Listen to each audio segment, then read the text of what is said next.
Hello मित्रों, स्वागत है हमारा ब्लॉग वीडियो में। तो આપણે ઘણા દિવસ પછી બ્લોગ વિડીયો બનાવ્યો છે, તો તમે બન્યા રહેજો, તમને બહુ મજા આવશે। આજે હું તમને બતાવીશ કે અમારા કોરા ખેતરો કેવા છે મિત્રો, એ બધું બતાવવાના છે, તો તમે બન્યા રહેજો એન્ડ સુધી। તમે બાજુમાં જોઈ શકો છો ડોગાની મેં પાણી ભરેલું જ છે મિત્રો, અને આવા પાણીમાં જો કોઈક ફસાઈ જાય ને તો એનાથી બહાર નીકળાય જ નહીં, કેમ કે ડોગાની મેં એટલું બધું પાણી હોય ને ત્યાં આખું ગોળ રાઉન્ડ મારીને ખેતરનું અને પછી જવું પડે। બોલો, આ જુઓ પાણી।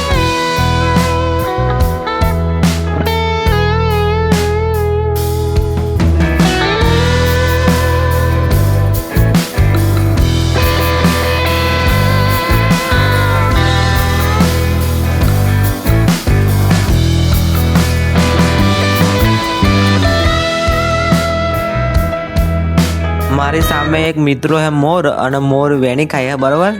આપણે તમારા જોડે છે જઈએ તમે બતાવીએ, બહુ જોડે નહીં જવું, ને ઉડી છે જોઈ શકો છો મિત્રો। પેલો મોર અને મોર મિત્રો એકદમ વેણી ખાય છે। ચોમાહામાં મિત્રો વેણી ખાય, એમ કે ચોમાહામાં ખાવાનું મળે નહીં મિત્રો, એટલે આ જે પક્ષીઓ હોય ને મિત્રો, જનાવર હોય ને, એ એમણે કશું ચોમાહામાં ખાવાનું મળે નહીં। હવે તમે વિચારતા હશો કે મારા હાથમાં ઠેલી કેમ છે, તો મારા હાથમાં મિત્રો ઠેલી હે ને મિત્રો, અત્યારે હું નોકરી આવ્યો હું અને ડાયરેક્ટ જઉં છું ઘેર મિત્રો, એટલે મિત્રો હે ને તમે બદલે હેડતો જ મિત્રો હું જવું ઘેર બરાબર। તો તમે બતાવવાનું છું કે રસ્તામાં શું શું મળે છે। આ પણ પહેલી વખત મળેલો મોર, બીજી વખત શું શું મળે છે તમે બતાવવાનું છે બરાબર। તો તમે બન્યા રહેજો, તમારા મિત્રો બહુ મજા આવશે। જો આ બલિદેવ મંદિર છે મિત્રો, અને હવે જઉં છું હું ઘેર ડાયરેક્ટ। ચોમાહામાં આપણે મિત્રો સારું કે આપણે કે કહીએ કે વરસાદ પડે તમારે સારું થાય, પણ પક્ષીઓ હોય ને મિત્રો એના બચારાનું દુઃખ બહુ હોય, કેમ કે એને ચોમાહામાં કંઈ ખાવાનું ના મળે, અને ચોમાહામાં હરખી રીતે ઊંઘવાનું ના મળે, ફરવાનું ના મળે, કેમ કે ચોમાહામાં એને બિલકુલ કશું ખાવાનું ના મળે, કેમ કે એનું ખાવાનું હોય ને બધું ભેનું થઈ ગયું હોય। એટલે મિત્રો ચોમાહામાં પક્ષીઓ લોકોનું દુઃખ અને શિયાળામાં દુઃખ, કેમ કે શિયાળામાં એમણે કોઈ ગોદરી અપનાવે અને બજરા ઠંડીએ ઠરી જાય, એટલે આવું હોય મિત્રો। પક્ષીઓ કરતાં આપણને ભગવાન જિંદગી 100% હારી આલી છે મિત્રો। બોલો,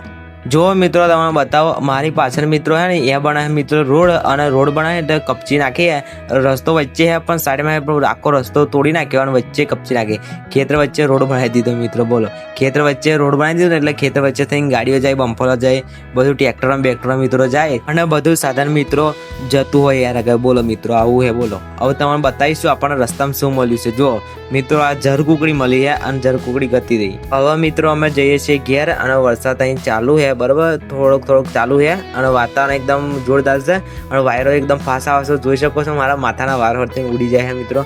અને વરસાદ થોડો પડે છે, છોટા ચાલુ થયા છે, પણ હવે પડશે લાગે બરાબર। આ ચોમાસા મિત્રો વરસાદ પડે ને તો આખી ડોગરો જ ભરી જાય મિત્રો, ડોગરનો ખેતરો ઢારીઓ બારીઓ બધું પડી જાય, એટલે ચોમાસામાં ખેતરમાં થઈને અવાય નહીં। જોઈ શકો છો મારી પાછળ જે લોકો સિટીમાં રહેતા હોય ને એમણે કંઈ પણ ના લાગે, પણ આપણા ગામડાવાળા હોય ને મિત્રો, એમણે મિત્રો આવવાનું થાય ને તો બહુ તકલીફ પડે, કેમ કે પાણી ભરેલું હોય ને એમાં બધું આવવાનું થાય મિત્રો, એટલે અને પાણી ભરેલું હોય ને એમાં ટોટિયા બોરીને આવવાનું મિત્રો, અને ઘેર પાણી હોય એમાં પીપળા પાણી કાઢીને પગ ધોઈ કાઢવાના। ગામડામાં રહેતા હોય મિત્રો એટલે મિત્રો કંઈક કોરો લાગે એવું બધું થાય ને, એટલા માટે આપણે ઘેર મિત્રો બહારથી આવીએ ને મિત્રો, ખેતરોમાં રહેતા હોય ને તો પગ ધોવા જ પડે।